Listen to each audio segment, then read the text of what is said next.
عبداللہ Sudan کے ایک گاؤں میں رہتا تھا۔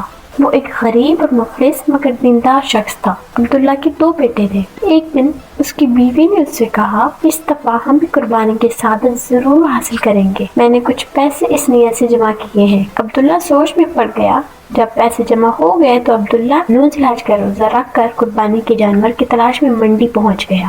اس نے ایک تندرست و توانا بکرا خریدا اور گاڑی پر لاد کر گھر کی طرف روانہ ہوا۔ راستے میں گاڑی خراب ہو گئی۔ ڈرائیور اب بھی خرابی تلاش کر ہی رہا تھا کہ یکاجک بکرے نے رسی چھڑائی، گاڑی پر سے چھلانگ لگائی اور دوڑ لگا دی۔ عبداللہ کی 2 سان خطا ہو گئے۔ روزے کی حالت میں تھکن سے چور، گرمی کا موسم اور دوپہر کا وقت، وہ بھی جانور کے پیچھے بھاگا۔ بکرا ایک گلی میں داخل ہوا اور ایک کھلے دروازے والے گھر میں داخل ہو گیا۔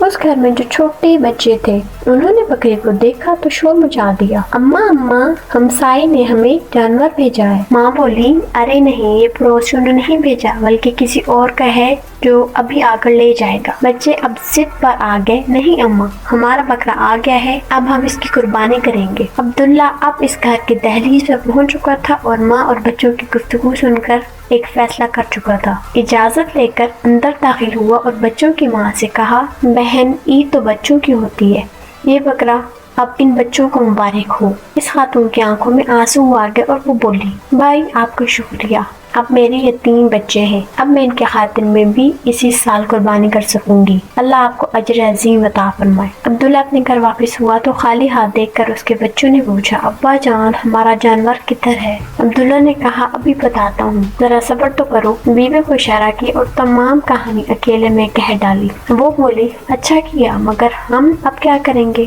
عبداللہ بولا، میں اپنے دوستوں سے مدد مانگتا ہوں، وہ خیر ہوگی انشاءاللہ۔ اس طرح کچھ پیسے جمع کیے اور دوبارہ منڈی روانہ ہوا۔ دیکھتا کیا ہے کہ ایک گاڑی جانوروں سے لدی ہوئی اور اس کے قریب آ کر رکی۔ عبداللہ نے ایک بکرے کی طرف اشارہ کر کے پوچھا، اس بکرے کی قیمت کیا ہوگی؟ مالک بولا، یہ جانور ہماری طرف سے مفت لے جاؤ، کوئی قیمت نہیں۔ دراصل جب ہم اپنے گھر سے کاروبار کی نیت سے نکلے تو ہمارے والد صاحب نے کہا تھا کہ جو پہلا گاہک ہمیں ملے تو اسے اس کی پسند کا جانور مفت دے دینا۔ عبداللہ کی خوشی کا کوئی عالم نہ رہا۔